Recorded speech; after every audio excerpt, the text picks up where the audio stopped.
on the economic crisis recently. Yes, another speech on the economic crisis.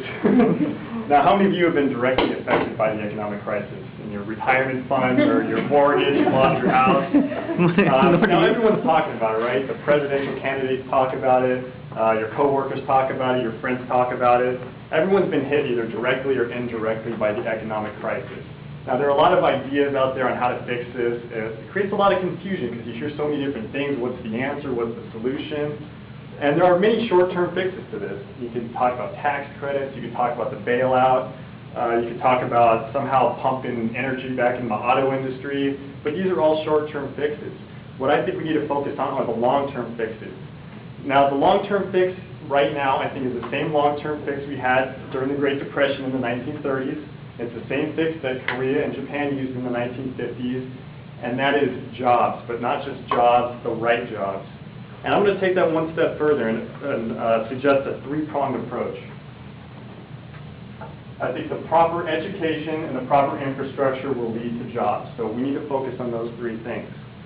Now, the thing is, what are the right jobs? Well, we need to focus on the industries that the U.S. excels at. There are industries that we excel at, and then there are those that we do not. Now, I've broken it down into 7 areas I think we excel at.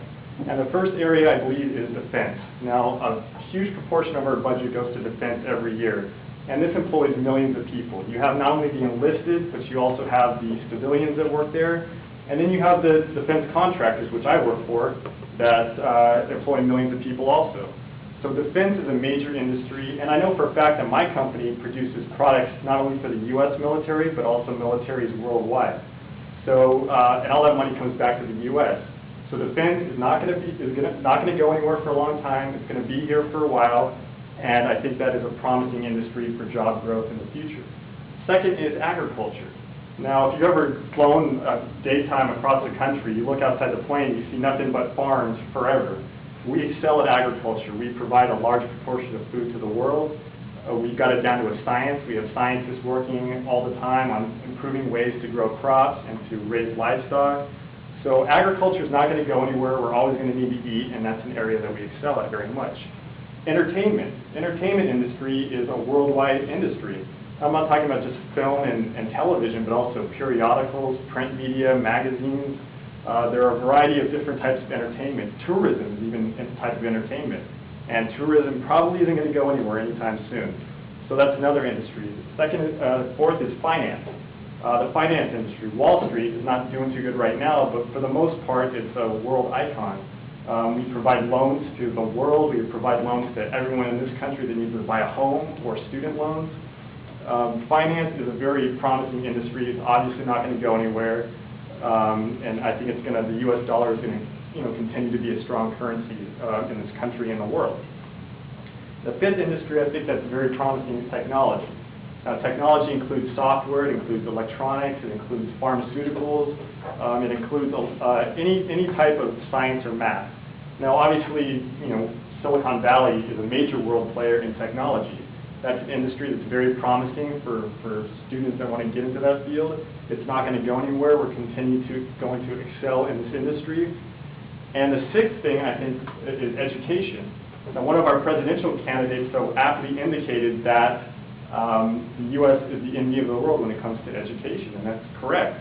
We have the Ivy League, we have the University of California, which has over 100,000 students and great research facilities, and thousands of other great universities and colleges in this country. And technology also implies research. We have state-of-the-art labs, we have state-of-the-art research. So the education industry, research industry, you can throw law in there. Those are going to be industries that are solid, they're going to continue to grow, and they're always going to be in this country. And lastly, of course, support services. We're always going to need physical presence of security guards, law enforcement, people that cut your hair, bank tellers. Those are always going to be jobs that are going to be there also, despite that they don't require very much education. Now compare these 7 industries that I talked about to the ones that are failing. You have assembly work, factory work, auto industry, manufacturing. Everything you buy at Walmart is made in another country. These are things that can be outsourced and for cheaper wages. So why not outsource them? We need to focus on the industries that will always be here, the industries that we excel at, and the industries that will promise a bright future for our children. Now, there's examples in the news also. Like, look at that, there's a machinist strike at Boeing right now. 27,000 workers are on strike because they want ridiculously high wages. The thing is, machinist work can be outsourced to other countries. So that will never be a bright future. There will always be a struggle there. Why would Boeing pay these people so much money when they can do it for so much cheaper in another country? So that's an industry that I think is going downhill. There's workers that work on the external fuel tanks for the shuttles. They used to work at my company, but they all got laid off because the shuttle industry is going downhill. That's a work that could be possibly outsourced. It's all blue-collar, manual labor type stuff. Construction work, that's also continues to be kind of a volatile industry. It goes up and down with the economy, so we can't always count on that. So we need the infrastructure. Now, if you happen to work in the Rust Belt, that includes everywhere from Buffalo, New York, to Cleveland, Ohio, Pittsburgh, all those types of areas, if you live there and perhaps you want to say, I want to go into pharmaceutical research, well, I'm not saying there's no companies there, but it's very unlikely that you're going to find many jobs because they don't have the proper infrastructure. If you want kind of a science or math job, you're more likely to have to go to New York or California or Florida, Texas, somewhere where they specialize in those industries. So we need to encourage the infrastructure for these jobs to take place. And obviously the education, we need to promote university programs. We need to further promote science and math with our kids or any of the other industries, finance, education that I talked about. So we need to really focus in on these industries, and that's where the future jobs are going to be.